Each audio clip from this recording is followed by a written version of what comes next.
experience of being promoted when I was younger. So I was 1 year younger than all the kids around me.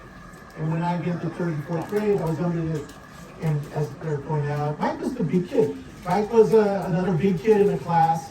And he and some of the other kids, we got along, and they kind of look after me because I was the short little Filipino kid that entered the classroom again. But I automatically knew Mike was the guy that wanted to be on the same team with me.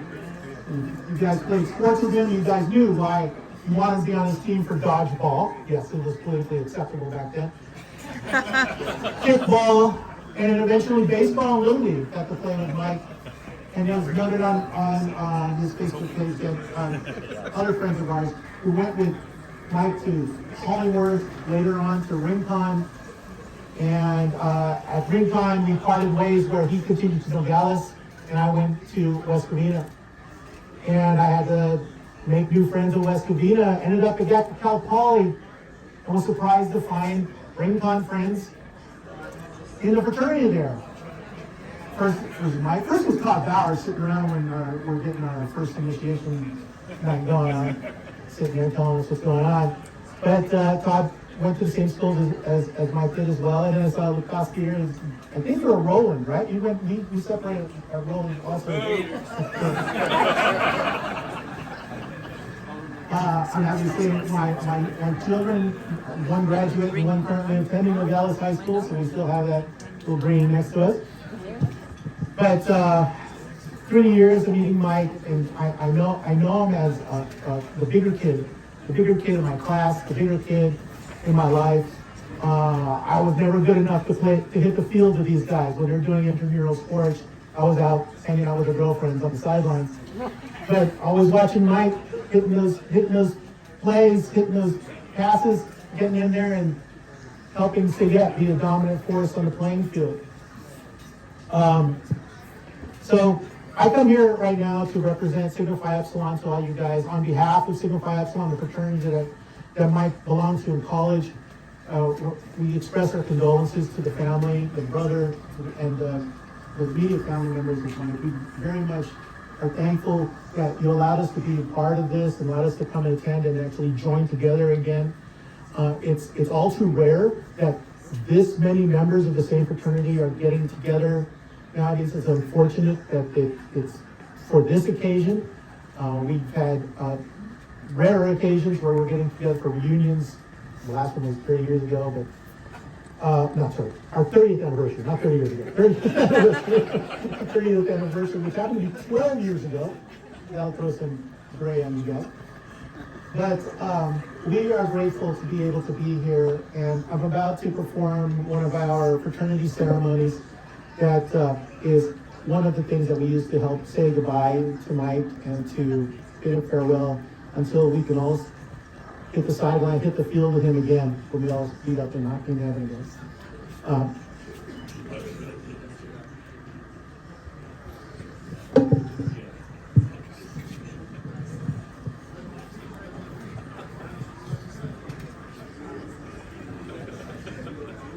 While some mourn the loss of a son and the others the passing of a devoted friend, we gather here today to honor the memory of one of our departed brothers in Sigma Phi Epsilon. With a true heart, our brother was a shield of defense to those less able to bear their burdens. Like all of the spirited brothers of the Golden Heart, he answered the challenge of the fraternity with virtue and diligence by filling his appointed place in his family, in his community, and in our fraternity. This brother, to whom we bid farewell, bound his heart with the hearts of his brothers in the ties of fraternal love. The unity of brotherly love draws us to console those among us who knew him well, remembering we are admonished to be kindly affectionate one to another with brotherly love. Now, our brother has been called to be with our other departed brothers in the presence of the Maker of us all. But we are consoled by the words of St. Paul, all things work together for good to them that love God, to them who are called according to his purpose. And so we are also comforted with a certain knowledge that our brother finally has peace from the diligent labors of this life. We know that the sorrow we suffer now in the losing of our brother shall but strengthen the devotion of our memory of him. We are humbled in realizing the truth of the scriptures which tell us, whereas ye know not what shall be on the morrow, for what is your life? It is ever a vapor that appeareth for a little time and then vanisheth away. As our fraternity philosophy reminds us, life is transitory and may be abruptly ended at any time. Indeed, as the beautiful flower withers and fades in its prime, its purpose is fulfilled in having brought joy into the life of its beholder. May one of our fraternity symbols, the red rose, now assume added significance as an expression of our enduring fraternal love for our departed brother. Brothers, if you could please place your rose at this table in honor of Mike and say your words. After you place the rose, we will all line up. We can't get into a circle, but we can line up and then do our song.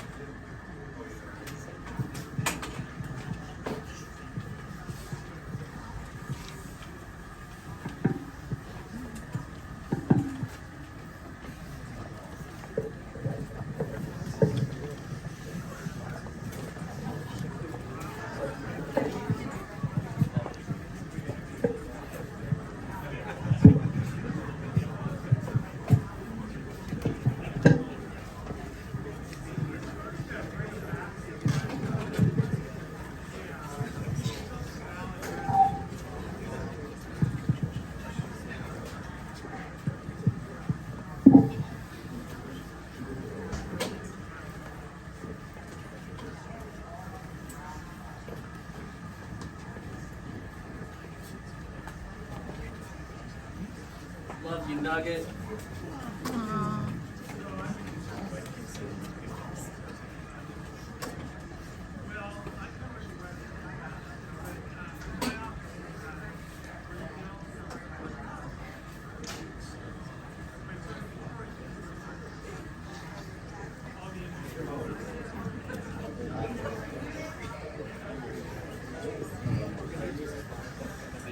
It's been over 30 years. We're all together, guys.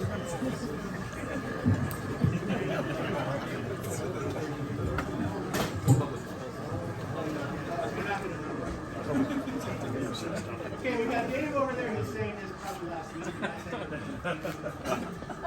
Remember our last song for the meeting in this memory memorial.